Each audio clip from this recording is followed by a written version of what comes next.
आप सभी को कथा चैनल की ओर से राम राम। वैदिक पुराणिक कथा सुनने के लिए कथा चैनल को सब्सक्राइब करें। बेल आइकॉन को दबाकर सुनिश्चित करें ताकि कथा सबसे पहले आपके पास पहुंचे। आखिर क्यों जाना पड़ा था अर्जुन को डोट अकेले ही 12 वर्ष वनवास। महाभारत की कथा में आता है कि अर्जुन को एक बार एक नियम तोड़ने के कारण अकेले ही 12 वर्ष वनवास जाना पड़ता है। आइए जानते हैं आखिर क्या था वो नियम और क्यों तोड़ा था अर्जुन ने वो नियम। अज्ञातवास के दौरान पांडवों का विवाह द्रौपदी से हो जाता है। अज्ञातवास समाप्त होने के बाद वो सब वापस इंद्रप्रस्थ लौट आते हैं। इंद्रप्रस्थ में राज्य पाकर धर्मराज युधिष्ठिर अपने भाइयों और द्रौपदी के साथ सुखपूर्वक रहने लगे। एक दिन की बात है जब सभी पांडव राज्यसभा में बैठे थे, तभी नारद मुनि वहां पहुंचे। पांडवों ने नारद मुनि का आदर सत्कार किया। वहां द्रौपदी भी आई और नारद मुनि का आशीर्वाद लेकर चली गई। द्रौपदी के जाने के पश्चात नारद ने पांडवों से कहा कि पांडवों, आप 5 भाइयों के बीच द्रौपदी मात्र एक पत्नी है, इसलिए तुम लोगों को ऐसा नियम बना लेना चाहिए ताकि आपस में कोई झगड़ा ना हो, क्योंकि एक स्त्री को लेकर भाइयों में झगड़े मौत का कारण भी बन जाते हैं। ऐसा कहकर नारद मुनि उन्हें एक कथा सुनाई। प्राचीन समय की बात है। सुंद और उपसुंद 2 असुर भाई थे। दोनों के बारे में ऐसा कहा जाता है, दोनों दो जिस्म एक जान हैं। उन्होंने त्रिलोक जीतने की इच्छा से विधिपूर्वक दीक्षा ग्रहण करके तपस्या प्रारंभ की। कठोर तप के बाद ब्रह्मा जी प्रकट हुए। दोनों भाइयों ने अमर होने का वर मांगा। तब ब्रह्मा कहा, वह अधिकार तो सिर्फ देवताओं को है, तुम कुछ और मांग लो। तब दोनों ने कहा कि हम दोनों को ऐसा वर दें कि हम सिर्फ एक दूसरे के द्वारा मारे जाने पर ही मरें। ब्रह्मा जी ने दोनों को वरदान दे दिया। दोनों भाइयों ने वरदान पाने के बाद तीनों लोकों में कोहराम मचा दिया। सभी देवता परेशान होकर ब्रह्मा की शरण में गए। तब ब्रह्मा जी ने विश्वकर्मा से एक ऐसी सुंदर स्त्री बनाने के लिए कहा जिसे देखकर हर प्राणी मोहित हो जाए।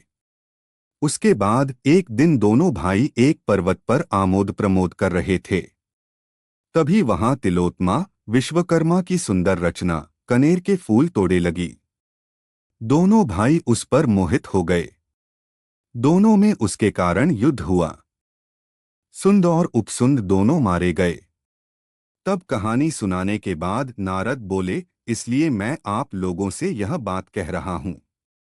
तब पांडवों ने उनकी प्रेरणा से यह प्रतिज्ञा की, एक नियमित समय तक हर भाई द्रौपदी के पास रहेगा। एकांत में यदि कोई एक भाई दूसरे भाई को देख लेगा तो उसे 12 वर्ष के लिए वनवास होगा। पांडव द्रौपदी के पास नियमानुसार रहते। एक दिन की बात है, लुटेरों ने किसी ब्राह्मण की गाय लूट ली और उन्हें लेकर भागने लगे। ब्राह्मण पांडवों के पास आया और अपना करुण रुदन करने लगा।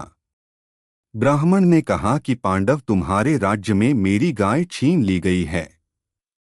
अगर तुम अपनी प्रजा की रक्षा का प्रबंध नहीं कर सकते तो तुम निसंदेह पापी हो।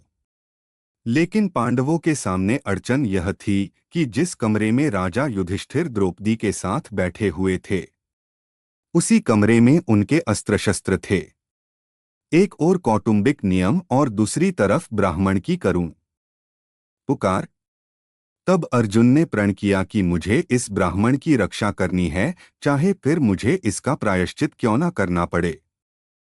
उसके बाद अर्जुन राजा युधिष्ठिर के घर में निसंकोच चले गए।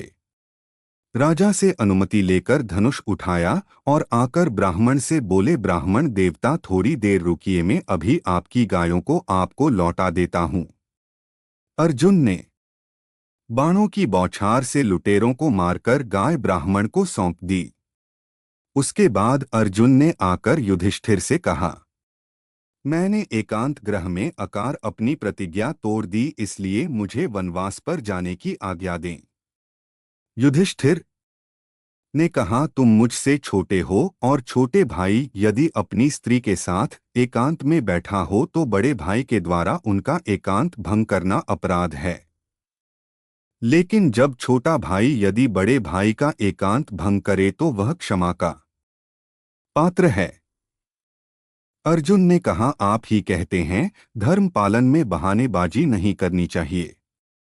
उसके बाद अर्जुन ने वनवास की दीक्षा ली और वनवास को चल पड़े।